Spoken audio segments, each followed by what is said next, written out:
신약 성경을 이제 보시게 되면 이제 네 개의 복음서가 있죠. 네 개의 복음서가 있습니다.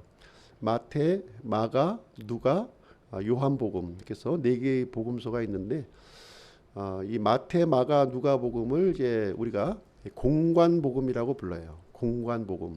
이 뜻은 무슨 얘기냐면 같은 관점으로 기록했다는 거예요. 같은 관점. 예수 그리스도의 이제 생애를 이제 기록하고 있는데요. 이제 이 마테마가 누가는 예수 그리스도의 사람으로 오신 예수 그리스도. 예. 그러니까 예수님의 인성을 이제 좀 강조해서 기록을 하고 있는 거죠. 반면에 요한복음은 예수님의 그 하나님의 아들로 오신 그리스도, 하나님의 아들로 오신 그리스도를 이제 우리에게 알려주고 있습니다. 그러니까 예수님의 신성을 좀 강조해서 기록한 이제 복음서가 되겠습니다. 오늘은 이제 말씀의 제목을 마태복음에 나타난 그리스도, 마태복음에 나타난 그리스도라는 제목으로 하나님의 말씀을 전해드리도록 하겠습니다. 이 마태복음은요 성경에서 40번째 책이에요. 구약 성경이 이제 39권이고 신약 성경의 이제 첫 번째 책으로서 40번째 이제 책이 됩니다. 이 마태복음은요 구약과 신약을 이렇게 연결해 주는 책이에요. 교량과 같은 그런 역할을 해주는 그런 책이다 이렇게 말씀을 드릴 수가 있습니다. 그래서 우리는 마태복음을 좀 이렇게 주의 깊게 우리가 살펴볼 필요가 있습니다. 왜냐하면 이 마태복음은 구약과 신약의 그 어떤 과도기 내용을 우리에게 기록을 해주고 있기 때문에 그렇습니다. 이 마태복음의 그 주 대상은 누구냐면 유대인들을 이제 대상으로 해서 기록해 주신 거예요. 그래서 유대인의 왕으로 오신 그리스도, 유대인의 왕으로 오신 그리스도에 초점을 맞추어서 마태복음은 이제 기록이 되고 있습니다. 이 마태복음에 있는 내용을 교회에 직접 적용하기 어려운 부분이 좀 많이 나와요. 교회에 직접 적용하기가 어려운 부분이 많이 나옵니다. 그래서 마태복음을 읽을 때에는 이런 부분을 좀 우리가 주의해서 읽어야 할 필요가 있는 것입니다. 오늘 이제 본문을 읽었는데요. 이 내용은 예수님께서 이제 공생의 사역을 시작하시기 전에 이제 침례를 받으시는 그런 장면을 우리가 살펴보았습니다. 이 내용은 예수님께서 지금 이제 구약 성경에 기록되어 있는 그리스도시다 하는 것을 공개적으로 이스라엘 백성들 앞에서 이렇게 선포하는 그런 선포식이 되겠습니다. 그래서 이제 이 마태복음은요 구약 성경에 예언되어 있는 그리스도, 그 그리스도가 이제 그 예언을 성취하신 분으로서 이제 그리스도가 오셨다 하는 것을 우리에게 이제 알려주고 있는 내용이 되겠습니다. 그래서 마태복음 1장 17절 말씀을 보시게 되면요. 마태복음 1장 17절 앞장으로 넘기셔서 1장 17절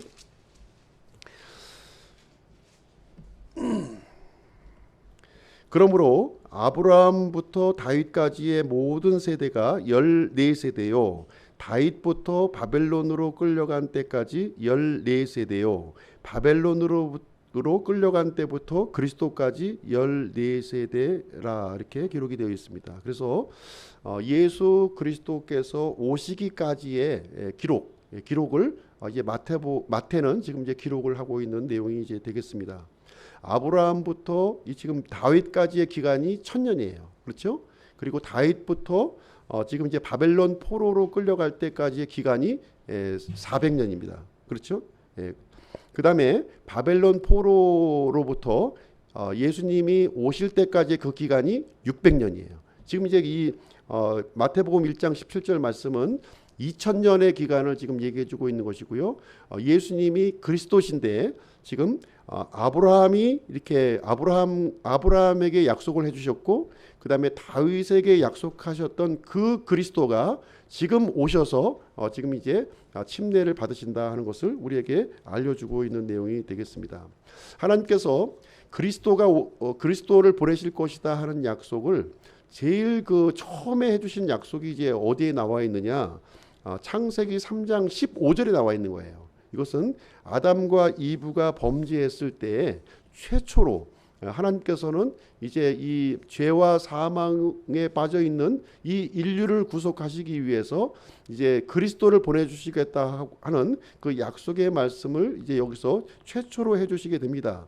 그래서 이 아담과 이브에게 주어졌던 이 약속이 어디로 이어지게 되냐면요, 아브라함의 언약으로 이어지는 거예요. 아브라함의 언약으로 이어지고, 그 다음에 그 언약이 다시 누구에게 이어져요? 다윗의 언약으로 이어진다 하는 것을 얘기해주고 있습니다. 그래서 이 그 아담과 이브의 그 언약, 그 다음에 이 아브라함의 언약, 그리고 다윗의 언약을 성취하신 분으로서의 그리스도를 지금 이제 마태는 기록을 하고 있는 내용이 이제 되겠습니다. 그러면 우리 구약의 내용, 이제 그리스도에 대해서 어떻게 지금 이제 하나님께서 우리에게 약속해 주셨는지 그 내용을 하나하나 살펴보도록 하겠습니다. 먼저 창세기 기록을 보시면 하나님께서 사람을 창조해 주시되 하나님의 형상대로 우리를 창조해 주셨다, 이렇게 얘기를 해주고 있어요. 창세기 1장 26절 한번 가서 보시겠습니다. 창세기 1장 26절.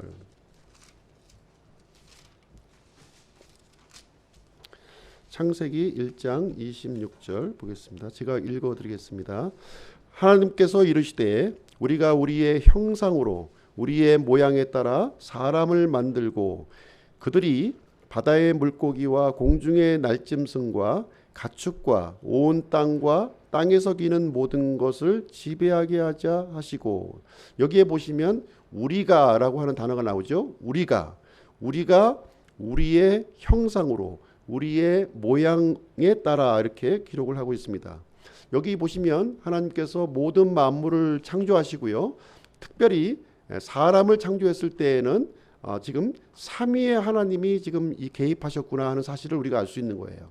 삼위의 하나님이면 누구죠? 아버지 하나님, 아들 하나님, 성령 하나님께서 이 사람을 창조하는 데 개입하셨음을 얘기를 해주고 있는 거예요. 그래서 사람을 창조하시되 하나님의 형상으로 창조하셨다, 이 얘기는 무슨 얘기냐면 다른 이 창조물하고는 틀리다는 거예요.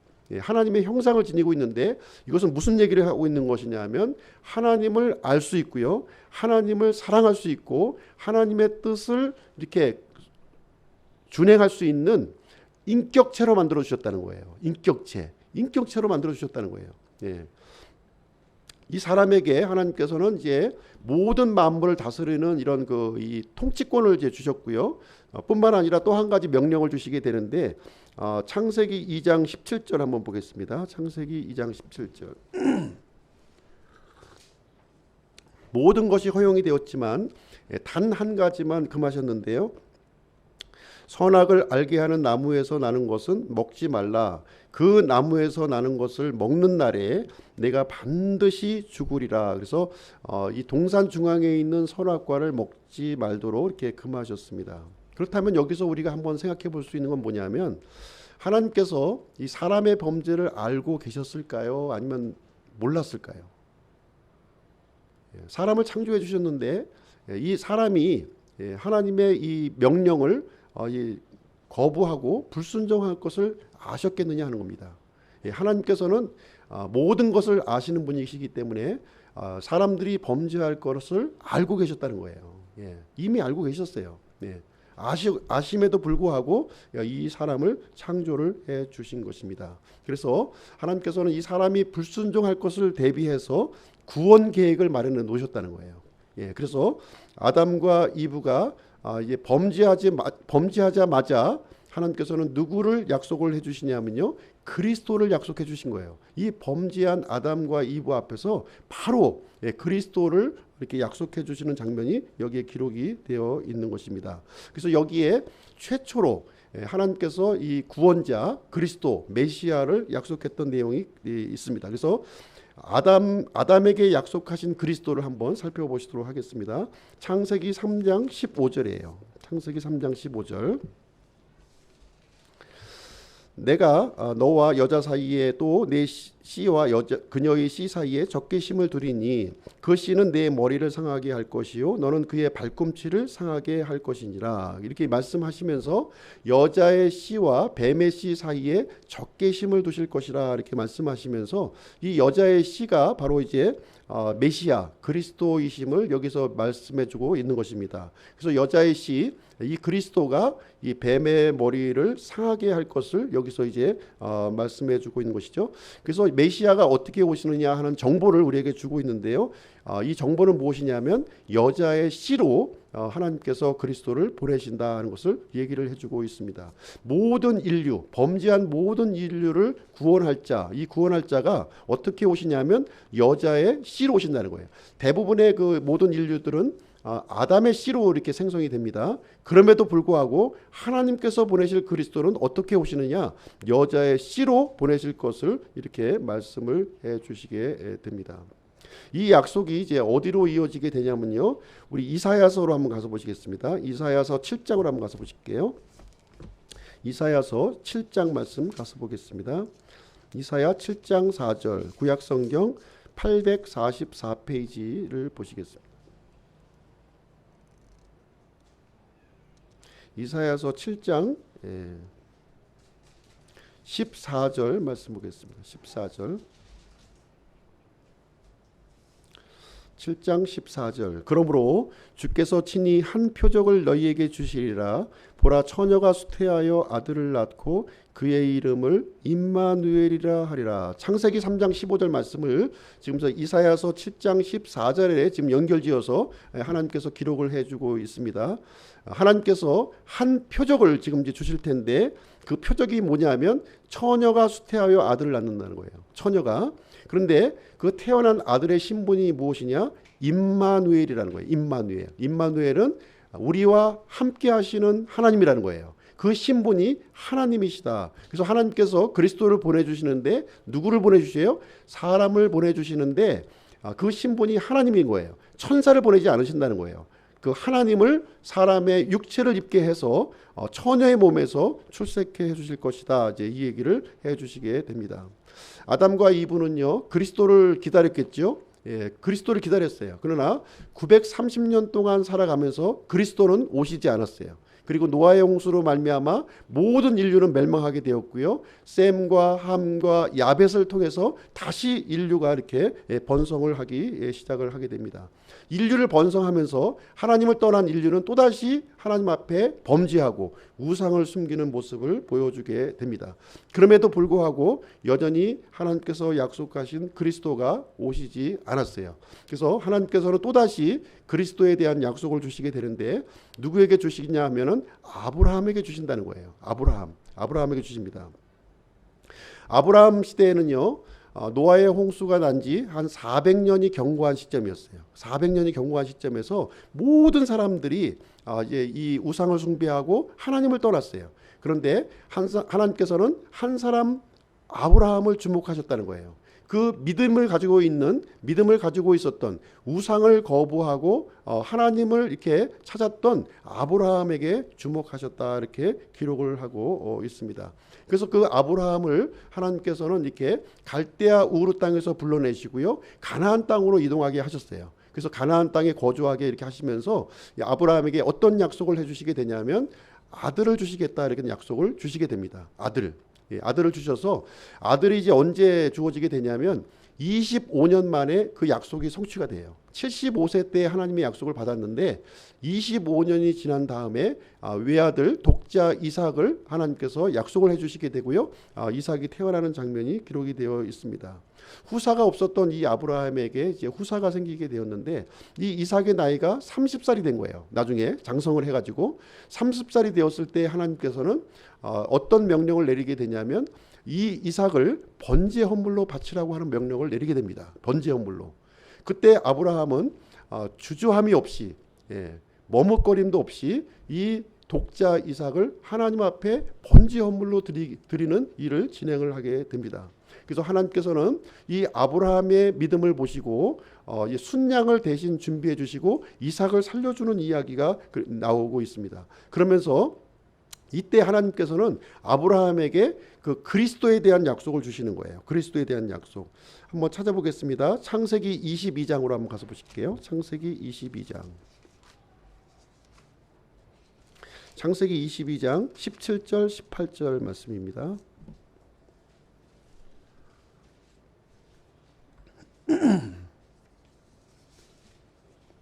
창세기 22장 17절 18절 26페이지입니다. 읽어드리겠습니다. 내가 네게 복을 주고 복을 주며 또 내 씨를 하늘의 별들 같이 바닷가의 모래같이 번성하게 하고 번성하게 하리니 내 씨가 자기 원수들의 문을 소유하리라. 또 내 씨 안에서 땅의 모든 민족들이 복을 받으리니 이는 내가 내 음성에 순종하였기 때문이니라 하니라. 하나님께서는 아브라함의 후손 중에서 그리스도를 보내실 것을 약속을 해 주셨습니다. 이삭은 아니었죠. 이삭은 아니었습니다. 이삭이 그리스도는 아니었어요. 그래서 아브라함의 허리에서 이제 나올 한 씨를 이렇게 여기 언급하고 있는데요. 이 씨가 어떤 일을 하느냐? 원수들의 문을 소유한다는 거예요. 그리고 땅의 모든 민족들에게 복을 줄 것이라는 약속을 여기서 해주시게 되는데요. 여기서 이제 아브라함의 씨가 누구냐면은 바로 단수로 이제 기록이 되어 있는 거예요. 단수. 자손들이라고 하지 않고 씨라고 얘기함을 통해서 앞으로 보내실 그리스도 구원자를 아브라함에게 다시 한번 약속하는 장면이 여기서 일어나게 됩니다. 그래서 아브라함은 이제 아브라함을 통해서 수많은 자손이 이렇게 생성이 됩니다. 생성이 되는데 이제 아브라함을 통해서 이삭이, 이삭을 통해서 야곱을 통해서 12아들로 이렇게 번성이 되면서 이제 이스라엘 백성으로 이제 장성을 하게 됩니다. 이 야곱의 아들들이 이제 이집트 땅에 내려가서 이제 살게 되거든요. 400년 동안 거주하면서 큰 민족으로 거기서 성장하는 장면이 이제 기록이 되어 있고, 또 이제 모세를 통해서 이제 이집트 땅에서 이렇게 탈출을 하게 되고, 또 여호수아를 통해서 약속의 땅 가나안 땅으로 들어가는 이야기가 기록이 되어 있습니다. 이스라엘 백성들이 또 가나안 땅에 들어와서 이제 그 사사 시대 350년을 이제 이렇게 거치게 되는데요. 하나님께서는 이 이스라엘 백성, 그러니까 아브라함의 후손들에게 이게 자손들이 번성하는 그 은혜를 베풀어 주셨습니다. 그러나 아직도 아브라함에게 약속한 그 그리스도가 오시지 않았다는 거예요. 오시지 않았어요. 네.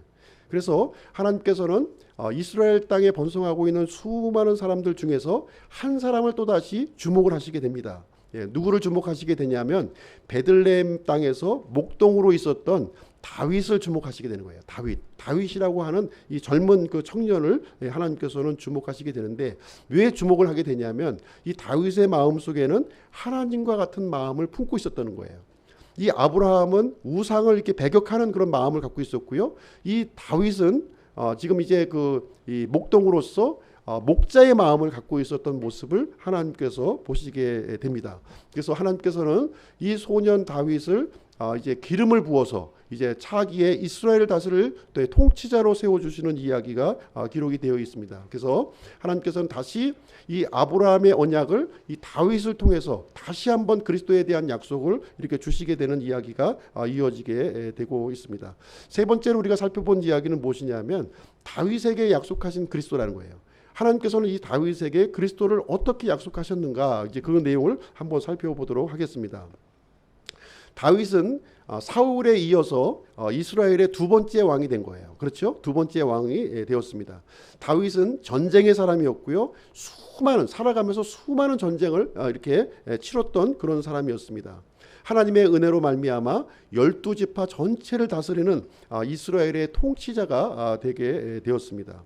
하나님께서는 이 다윗을 통해서 이 이스라엘 온 땅에 안식과 평화를 이렇게 주신 거예요. 그때 이제 이 다윗의 경우에는 이런 마음을 가진 거예요. 자신은 이 백향목으로 지어진 이 궁궐에 지내면서 하나님의 언약궤가 이 초라한 장막 속에 있는 것을 생각을 하게 된 거예요. 그래서 이 하나님의 언약궤를 위해서 하나님의 집을 지어야 되겠다 하는 그런 마음을 이제 이 다윗이 갖게 됩니다. 그러니까 이제 나단 선지자를 통해서 이 뜻을 이제 하나님 앞에 아뢰게 돼요. 그러니까 하나님께서 이제 답을 주시게 되는데, 어떤 답을 주시게 되냐면 너는 나의 집을 지을 수가 없다 이렇게 얘기를 합니다. 너는 지금 이제 전쟁을 하면서 수많은 피를 흘렸기 때문에 이 하나님의 집을 질 수 없다. 대신에 네 아들이 이 하나님의 집을 질 것이다. 이렇게 말씀하시면서 하나님께서는 이제 그 유명한 다윗 언약을 여기서 해주시게 됩니다. 이 다윗에게 주신 이 언약을 한번 살펴보도록 하겠습니다. 아담에게 주신 이 약속이 아브라함에게 이어졌고요. 아브라함에게 주어진 약속이 다시 지금 이제 다윗에게로 이어지는 장면이 여기서 이제 기록을 하고 있는 거예요. 역대상 17장 말씀 한번 가서 보시겠습니다. 역대상 17장.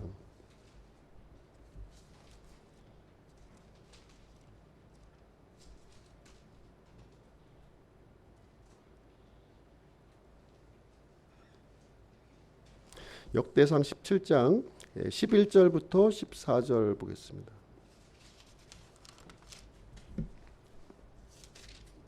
11절부터 14절. 제가 읽어드리겠습니다. 내 날들이 다해 내가 반드시 내 조상들과 함께 있으려고 가야 할 때에 내가 내 뒤를 이을 내 씨 곧 내 아들들 중에서 하나를 일으키고 그의 왕국을 굳게 세우리니 그는 나를 위해 집을 건축할 것이요 나는 그의 왕자를 영원토록 굳게 세우리라. 나는 그의 아버지가 되고 그는 내 아들이 되리니 내가 전에 있던 자에게서 내 긍휼을 빼앗은 것 같이 그에게서 그것을 빼앗지 아니하며 오직 내가 영원히 그를 내 집과 내 왕국 안에 정착시키리니 그의 왕좌가 영원히 굳게 서리라. 이렇게 기록이 되어 있습니다. 이 내용은 이제 그 유명한 다윗 언약이에요. 다윗 언약을 이렇게 하나님께서 주시는 장면이 여기에 기록되어 있는데 일부는 솔로몬에게 적용할 수 있는 말씀이 있습니다.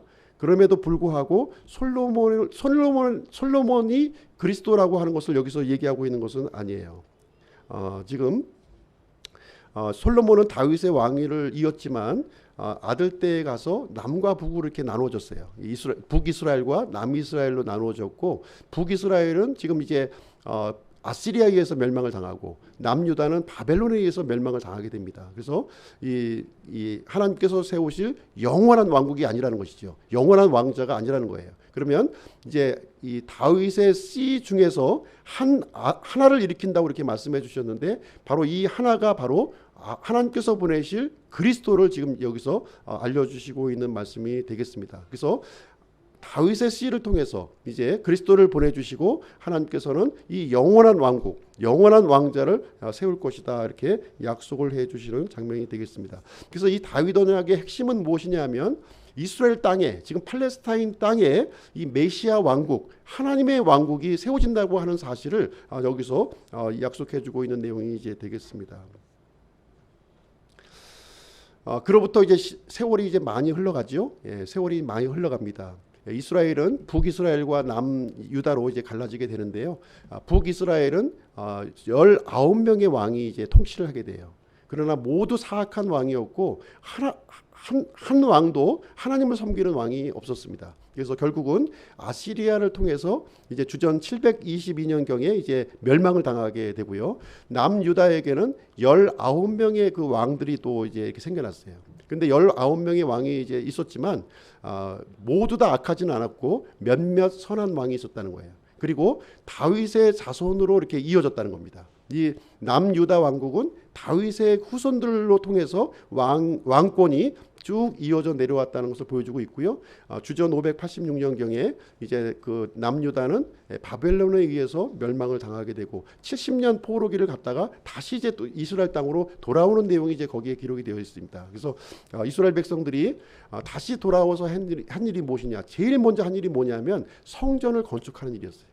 성전을 제일 먼저 건축을 하고 하나님께 드리는 예배를 제일 먼저 이렇게 회복을 하게 됩니다. 그러면서 이제 하나님께서 이제 그 마지막 선지자를 이제 보내주시게 되는데 말라기라고 하는 대언자를 하나님께서 이제 보내주시게 됩니다. 그리고 나서 하나님께서는 이제 말라기 이후에 400년 동안 더 이상 대언자를 보내주시지 않으셔요.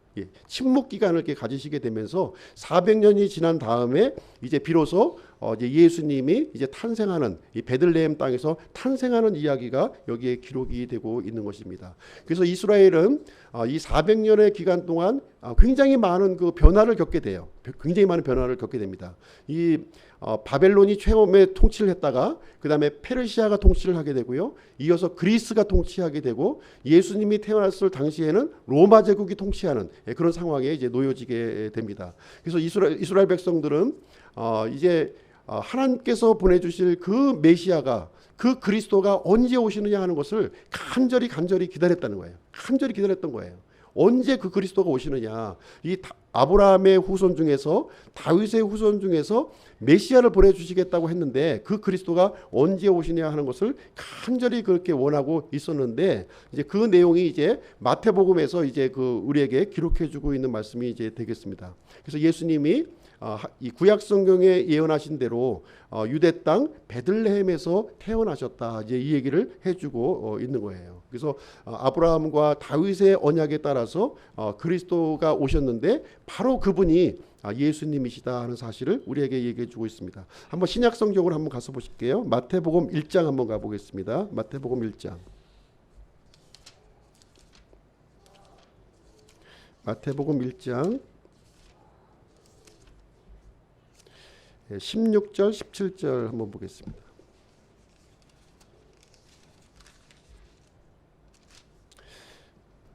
그리스도의 족보를 쭉 이제 이어서 내려오면서 이제 16절 한번 보겠습니다. 야곱은 마리아의 남편 요셉을 낳았는데 마리아에게서 그리스도라 하는 예수님이 태어나시니라. 그러므로 아브라함부터 다윗까지의 모든 세대가 14세대요. 다윗부터 바벨론으로 끌려간 때까지 14세대요. 바벨론으로 끌려간 때부터 그리스도까지 14세대더라. 그래서 이제 베들레헴의 땅에 있는 요셉과 마리아를 통해서 그리스도라고 하는 예수님이 출생하게 되는데 이분이 어떤 분이냐? 지금 이제 쭉 이제 족보를 이제 거슬러 올라가면서 이제 아브라함과 그다음에 다윗으로부터 이어지는 그런 족보를 쭉 여기서 설명을 해주고 있는 내용이 이제 되겠습니다. 그래서 처녀 마리아, 이제 요셉과 마리아는 정혼한 사이였어요. 당시에 정혼한 사이였고 유대인들은 정혼 기간에는 법적으로 부부였지만 이게 이 관계를 가질 수가 없었던 것이죠. 그 과정에서 예수님이 마리아를 통해서 이제 성령님으로 잉태하여 출생하는 이야기가 거기에 기록이 되어 있는 내용이 되겠습니다. 그래서 처녀 마리아의 몸에서 이제 그 잉태를 하셨다. 이제 이렇게 얘기를 해주고 있는 거예요. 이 대목에서 가장 황당한 사람이 있었어요. 가장 황당한 사람이 누구였냐면 바로 요셉이었던 거예요. 요셉. 남편 요셉이었던 거예요. 자신하고 전혀 관계없이 정혼한 여자에게서 임신한 소식을 이제 들었다고 하는 사실이 아마 가장 황당한 일이었을 거예요. 그래서 그 내용을 지금 이제 마태복음에서는 이렇게 기록을 하고 있습니다. 1장 19절부터 25절까지 내용을 한번 보시도록 하겠습니다. 1장 19절부터 25절. 그때 그녀의 남편 요셉은 의로운 사람이므로 그녀를 공개적인 본보기로 삼기를 원치 아니하여 은밀히 그녀를 버리려고 마음 먹었으나 율법에 의하면 이 이제 결혼한 여인이 이제 이렇게 이제 아이를 이렇게 베게 되면 돌로 쳐서 죽여야 되는 거예요. 공개적인 본보기로. 그래서 이제 이 요셉은 가만히 조용하게 이혼하기로 이렇게 결정했다. 이제 이 얘기를 해주고 있는 겁니다. 20절 보겠습니다. 그가 이 일들을 생각할 때에 보라 주의 천사가 꿈에 그에게 나타나 이르되 너 다윗의 자손 요셉아 내 아내 마리아 취하는 것을 두려워하지 말라. 그녀 안에 수태된 그것은 성령님으로 말미암았느니라. 그녀가 아들을 낳으리니 너는 그의 이름을 예수라 하라. 이는 그가 자기 백성을 그들의 죄들에서 구원할 것이기 때문이라 하니라. 이제 이 모든 일이 일어난 것은 주에 관하여 대언자를 통해 말씀하신 것을 성취하려 하심이라. 이르시되 보라 처녀가 아이를 베어 아들을 낳을 것이요 그들이 그의 이름을 임마누엘이라 하리라 하셨으니 이것을 번역하면 우리와 함께 계시는 하나님이라는 뜻이라. 이에 요셉이 잠에서 깨어 일어나 주의 천사가 자기에게 지시한 대로 행하여 자기 아내를 취하고 그녀가 그녀의 맏아들을 낳을 때까지 그녀를 알지 아니하다가 낳음에 그의 이름을 예수라 하니라. 이렇게 얘기하면서 예수님의 출생 과정을 소상하게 지금 여기에 기록하게 된 내용을 얘기해주고 있습니다. 그래서 이 베들레헴 땅에서 이 마리아, 처녀 마리아에게서 출생한 그 예수님은 어떤 분이냐? 바로 아담에게 이렇게 약속하셨고 또 아브라함에게 약속하셨고 다윗에게 약속하셨던 그 그리스도가 지금 시방 태어났느니라 지금 이 얘기를 해주고 있는 거예요. 사람의 몸을 입고 태어나셨는데 사람과 똑같은 방식으로 출생하셨는데 바로 이분의 신분이 누구시냐? 임마누엘, 우리와 함께 하시는 하나님이시다 하는 것을 우리에게 말씀을 해주고 있습니다. 그래서 예수님은 이 마리아의 몸에서 태어나셔서 30세까지 부모를 공경하고요. 아버지의 그 일을 이렇게 맡아서 이렇게 30년 동안 이렇게 시간을 보냈던 것으로 보여지게 됩니다. 마침내 30세가 되어서 이제 사생애를 마치시고 공생애를 이제 시작을 하시게 되는 거예요. 그래서 왜 30세냐? 여기서 율법에 의하면 30세가 되어야만 이 남자는 공적인 자리에 나갈 수가 있는 거예요. 예수님께서 이제 공적인 자리에 나가시는데 만 30세가 되었을 때 공적인 임무를 지금 수행하시는 그 첫 장면을 여기서 기록을 해주고 있는 내용이 이제 되겠습니다. 이 공적인 사역을 하기에 앞서서 제일 먼저 한 일이 뭐냐? 바로 침례 요한으로부터 침례를 받으셨다는 거예요. 지금 이제 마지막으로 살펴볼 것은 요르단에서 침례를 받으신 그리스도에 대해서 한번 살펴보시도록 하겠습니다. 마태복음 3장 13절 말씀 보시겠습니다. 3장 13절 보겠습니다. 그때 예수님께서 갈릴리로부터 요르단으로 요한에게 오사 그에게 침례를 받으려 하시거늘. 여기서 그때에 이렇게 기록이 되어 있는데요. 이 그때라고 하는 것은 3장 1절부터 12절까지의 말씀을 얘기해 주고 있는 거예요. 3장 1절부터 12절까지의 말씀은 무슨 내용이냐? 침례 요한의 사역을 지금 언급하고 있어요. 침례 요한의 사역. 침례 요한이 예수님이 오시기에 앞서서 이제 이스라엘 땅에서 사역을 진행했는데 어떤 사역을 진행했느냐? 이제 이렇게 얘기를 해주고 있습니다. 너희는 회개하라. 하늘의 왕국이 가까이 왔느니라 하는 말씀으로 이제 이스라엘 백성들에게 회개를 선포하는 메시지를 선포하고 있었습니다. 요한의 용모는 대단히 특이했어요. 낙타 털옷을 입고 있었고 가죽띠를 이렇게 메고 있었고 메뚜기와 들꿀을 먹으면서 지내는 아주 이 제사장의 가문에서 태어났지만 아주 희한한 그런 사람의 모습을 하고 있었습니다. 수많은 사람들이 이 침례 요한의 그 메시지 앞으로 이렇게 몰려왔다 이렇게 기록을 하고 있는 거예요. 그 사람들이 자기 죄들을 자백하며 요르단에서 침례를 받았다 이렇게 기록을 해주고 있습니다. 이 침례는 어떤 사람이 받는 것이냐면 바로 죄를 지은 사람이 받는 거예요. 죄를 지은 사람들이 더 이상 나는 죄를 짓지 않겠다. 지금 이제 새로운 삶을 살겠다고 하는 각오를 가지고 침례를 받는다는 거예요. 그래서 요한이 이 죄인들을 향해서 이렇게 침례를 베풀고 있었는데 바로 그때 누가 오셨냐면 예수님이 이제 침례를 받기 위해서 요한 앞으로 다가왔다 이렇게 기록을 하고 있는 거예요. 그러니까 요한이 어떻게 반응을 합니까? 14절 15절로 이렇게 반응을 하는 모습이 기록되어 있습니다. 요한이 그분을 말리며 이르되 내가 주께 침례를 받아야 할 터인데 주께서 내게로 오시나이까 하매 예수님께서 대답하여 그에게 이르시되 지금은 이렇게 되도록 허락하라. 이렇게 하여 모든 의를 성취하는 것이 우리에게 합당하니라 하시니 이에 그가 그분을 허락하더라. 15절 말씀에 보시면 모든 의를 성취하는 것이 우리에게 합당하니라 이렇게 얘기하고 있는 거예요. 그래서 예수님이 요한으로부터 침례를 받는 이 사건을 통해서 모든 의를 이렇게 성취하는 것이 합당하다. 지금 이제 예수님이 언급을 해주고 있습니다. 그래서 예수님께서는 이제 어떤 얘기를 해주고 있냐면 모든 사람에게 의를 주시기 위해서 이 땅에 오셨다고 하는 사실을 지금 공개적으로 지금 말씀하시고 있는 거예요. 의, 그러니까 영어로 얘기하면은 righteousness예요. 의로움을 주시기 위해서 이 죄인된 사람들에게 의로움을 주시기 위해서 예수님이 이 땅에 오셨다 하는 것을 얘기를 해주고 있는 거예요. 그러면 사람들에게 어떻게 의로움을 받을 수 있는가 하는 것을 여기서 가르쳐주고 있는 내용이 이제 되겠습니다. 바로 이 사람들이 의로움을 받을 수 있는 것은 예수님의 침례를 통해서만이 받을 수가 있다는 거예요. 예수님의 침례를 통해서만이 사람들이 모든 의로움을 받을 수 있다 하는 사실을 여기로서 얘기를 해주고 있는 것입니다. 이 침례라고 하는 것은 물에 잠기고 또 물에서 다시 올라오는 의식을 얘기해주고 있어요. 그래서 이 침례는 죽으심과 다시 부활하심을 얘기를 해주고 있는 거예요. 다시 말하자면 예수님의 죽으심과 예수님의 부활을 통해서 이 모든 죄인들이 하나님의 의를 이렇게 얻게 될 것이라고 하는 사실을 예수님의 침례를 통해서 지금 이제 예수님이 죄인이라서 침례를 받는 것이 아니라 모든 사람들에게 이 의로움을 주시기 위해서 지금 침례를 지금 받을 것을 얘기해주고 있는 것이고요. 앞으로 예수님께서 이루실 그 사역을 예표로 알려주시고 있는 거예요. 앞으로 예수님께서 죽으시고 다시 부활하실 것이라고 하는 사실을 이 침례를 통해서 지금 알려주고 있는 내용이 이제 되겠습니다.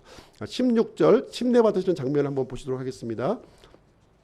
예수님께서 침례를 받으시고 곧바로 물속에서 올라오실 때 보라 하늘들이 그분께 열렸으며 또 하나님의 영께서 비둘기같이 내려와 자기 위에 내려앉은 것을 그분께서 보시더라. 17절 보라 하늘로부터 한 음성이 있어 이르시되 이 사람은 내 사랑하는 아들이라 내가 그를 매우 기뻐하노라 하시니라. 자, 여기 보시게 되면 이제 이 삼위의 하나님이 다 등장하고 있어요.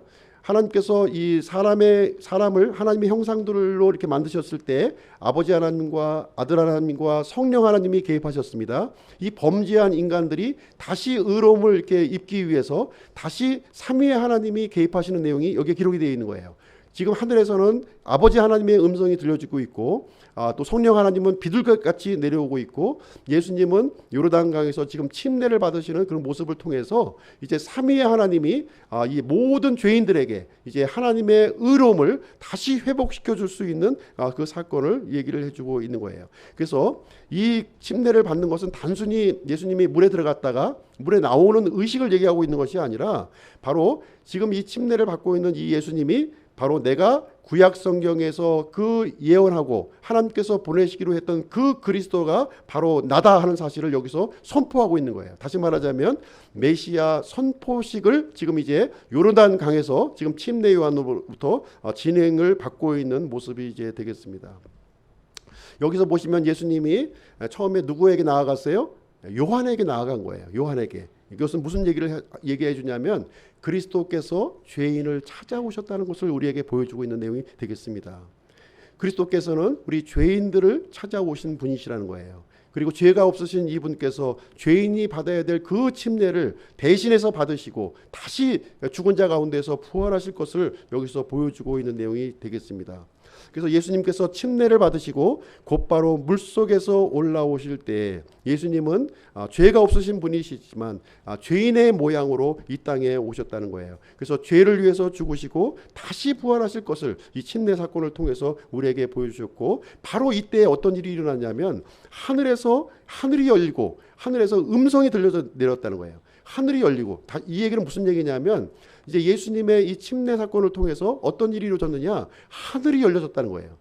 그동안 막혀져 있던 이 하늘 하나님께로 갈 수 없었던 이 길을 예수님의 침례를 통해서 열어주셨다는 거예요. 하나님 앞에 갈 수 있는 길이 열어주셨다. 그래서 요한복음 14장 6절 말씀해 보시면 내가 곧 길이요 진리요 생명이니 나를 통하지 않고는 아무도 아버지께로 오지 못하느니라. 그래서 오직 예수 그리스도의 이 죽으심과 이 부활하시는 사건을 통해서 아버지 하나님께로 다시 돌아갈 수 있는 다시 회복될 수 있는 그 길이 이제 열려졌다 하는 것을 우리에게 알려주고 있습니다. 그 다음에 또 어떤 일이 일어났나요? 성령 하나님께서 이렇게 비둘기 같이 예수님 위에 이렇게 머무는 장면이 여기에 이제 기록이 되어 있습니다. 그리고 하늘로부터 이제 음성이 드러났는데 어떤 음성이냐면 이 사람은 내 사랑하는 아들이라 내가 그를 매우 기뻐하노라 이렇게 말씀을 해 주셨습니다. 삼위의 하나님이 모두 등장해서 이제 이 그리스도의 이 사역을 통해서 모든 인류가 이제 구원을 받고 하나님께로 회복이 되는 하나님을 떠난 인간들이 다시 만나게 되는 그 이야기를 얘기해주고 있고요. 바로 이 예수님이 이 요르단강에서 침례를 받으신 이 예수님이 하나님의 아들이요 그리스도라고 하는 사실 또 구약 성경에서 아브라함에게 약속하셨고 다윗에게 약속하셨던 그 그리스도라고 하는 사실을 공개적으로 지금 이스라엘 백성들 모두에게 선포해주고 있는 내용이 되겠습니다. 이 예수님의 침례는요 또한 우리 믿는 사람들에게도 적용할 수 있다는 거예요. 이 믿는 사람들에게도 통일하게 적용을 할 수가 있다고 하는 사실입니다. 이 예수님의 이 침례 사건은요 믿는 사람들에게 일어나는 일들을 그대로 우리에게 보여주고 있는 내용이 되겠습니다. 우리가 예수님을 그리스도로 믿는다고 하는 것은 예수님과 연합하여 침례를 받는다고 하는 것을 우리에게 가르쳐주고 있는 거예요. 그래서 예수님이 죽으셨을 때 우리가 죄사함을 받게 되는 것이고요. 예수님께서 부활하셨을 때 우리 믿는 사람들이 하나님의 의로움을 얻게 되고 하나님의 아들이라고 불림을 받는 일이 일어나게 된다고 하는 사실을 우리 믿는 사람에게도 동일하게 적용되어지는 이야기를 이 요르단강의 침례 사건을 통해서 우리에게 알려주고 있습니다. 15절 말씀 다시 한번 읽어볼게요. 15절. 예수님께서 대답하여 그에게 이르시되 지금은 이렇게 되도록 허락하라. 이렇게 하여 모든 의를 성취하는 것이 우리에게 합당하니라 하시니 이에 그가 그분을 허락하더라. 예수님은 침례받을 이유가 없는 거예요. 죽으실 이유가 없는 분이에요. 죄가 없으신 분이시고 하나님이세요. 그러나 이제 우리 지금은 허락하라는 거예요. 지금은 모든 인류가 하나님을 떠나 있고 멸망 가운데 가고 있기 때문에 이 사람들을 다시 하나님과 회복하기 위해서는 예수님의 이 죽으심과 이 부활이 반드시 필요하다고 하는 사실을 알려주시면서 이 침례라고 하는 퍼포먼스를 온 이스라엘 백성 앞에서 진행하고 있는 이 메시아 선포식을 진행하고 있는 내용이 되겠습니다. 예수님은 지금 그리스도로 오셔서 구약에 예언된 그리스도로 오셔서 지금 침례를 받고 계신 것입니다. 그래서 이 일은요 영원전부터 준비되었던 일이었다는 거예요. 지금 어느 순간 갑자기 오셔서 내가 그리스도라고 선포하신 것이 아니라 이 영원전부터 삼위의 하나님이 이렇게 준비하셨던 그 일이었고 아담과 이브, 범죄한 아담과 이브에게 이 약속으로 주셨던 일이었다는 거예요. 그리고 아브라함에게 약속으로 주셨던 그 일이었고 다윗에게 주셨던 그 약속이 지금 이제사 시방 지금 성취되었다고 하는 사실을 우리에게 알려주고 있는 내용이 되겠습니다. 그래서 하나님께서 메시아를 주시겠다고 하는 이 약속이 얼마의 시간이 걸렸냐면 4,000년이 걸린 거예요. 4,000년이 지나서야 지금 비로소 예수님이 오셔서 그리스도의 사역을 이제 시작을 하고 있는 모습을 우리에게 알려주고 있는 것이고요. 마태복음은 이 그리스도 구약의 예언의 성취자로서 오신 그 그리스도를 지금 이제 분명하게 우리에게 밝혀주고 있는 내용이 이제 되겠습니다. 그래서 누구든지 이 예수님을 이 그리스도요 하나님의 아들로 우리가 믿게 되면 구원을 받는다는 거예요. 구원을 받게 되고 하나님의 의를 소유하게 될 것을 우리에게 알려주고 있는 것이고요. 하나님의 영원한 약속에 우리가 참여하게 되는 영광스러운 복을 누리게 된다고 하는 것을 우리에게 알려주고 있는 내용이 이제 되겠습니다. 결론을 오늘 좀 마무리를 짓도록 하겠습니다. 오늘은 이제 마태복음에 나타난 그리스도에 대해서 우리가 살펴보는 시간을 가졌어요. 이 예수님은 어떤 분이시냐? 구약 성경에 예언된 그리스도셨다는 거예요. 아브라함의 자손이요 다윗의 자손으로 오셨고요. 1차적으로 유대인의 왕으로 오셨어요. 이 유대 땅, 팔레스타인 땅에 그리스도의 왕국, 메시아의 왕국을 세우시기 위해서 이 땅에 오셨다고 하는 사실입니다. 그러나 이스라엘 백성들이 예수님을 메시아로 받아들이지 않았다는 거예요. 그리스도로 받아들이지 아니하고 그리스도를 이렇게 십자가에 못 박고 죽음에 내 주었다는 거예요. 그러므로 말미암아 구약 성경에 예언되었던 이 그 그리스도의 왕국, 메시아 왕국이 설립되지 못하게 됩니다. 설립이 되지 못하게 되고 중단이 되게 되고요.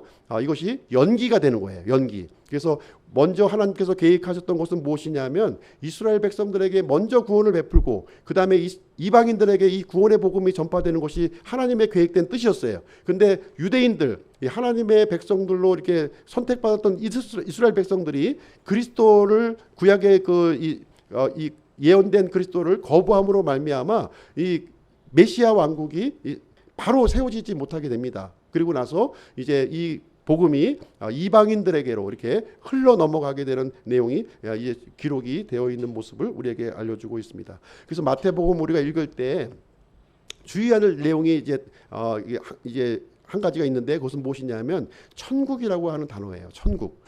이 천국이 개역 성경으로 이제 읽어보시게 되면 이 천국이라고 하는 단어가 나오는데 이 천국은 예수님이 말씀하신 이 천국은 죽어서 가는 천국이 아니라는 거예요. 죽어서 가는 천국으로 이해하면 마태복음을 이해할 수가 없어요. 이 그 마태복음에 나와 있는 이 천국은 킹덤 오브 히븐입니다. 그래서 그대로 우리가 번역을 하게 되면 하늘의 왕국인 거예요. 하늘의 왕국. 그러니까 다시 말하자면 우리가 죽어서 가는 이 천국이 아니라 하늘의 통치권이 이 땅에 임하는 왕국이라는 거예요. 그러니까 구약 성경에 기록된 그리스도가 세우시는 왕국, 물리적인 왕국을 지금 얘기하고 있는 것이 바로 마태복음의 이 천국, 하늘의 왕국인 거예요. 예. 그래서 하나님께서, 예수님께서는 이 하늘의 왕국을 세우기 위해서 오셨지만 이스라엘 백성들이 정작 그 왕국이 세워지는 것을 거부하고 예수님을 십자가에서 죽으심으로 말미암아 이 왕국이 세워지지 못했다는 것을 우리에게 알려주시고 있는 것이고요. 이 십자가 사건을 통해서 하나님께서는 이제 이 은혜의 복음을 이방인들에게로 돌이켜서 이방 사람들이 이제 구원을 받도록 하게 되는 이 교회 시대가 이제 열려지는 그 얘기를 해주고 있는 내용이 되겠습니다. 시간이 많이 지났지만 한 구절만 더 찾아보고 마무리하도록 하겠습니다. 갈라디아서 4장을 한번 보시겠습니다. 갈라디아서 4장.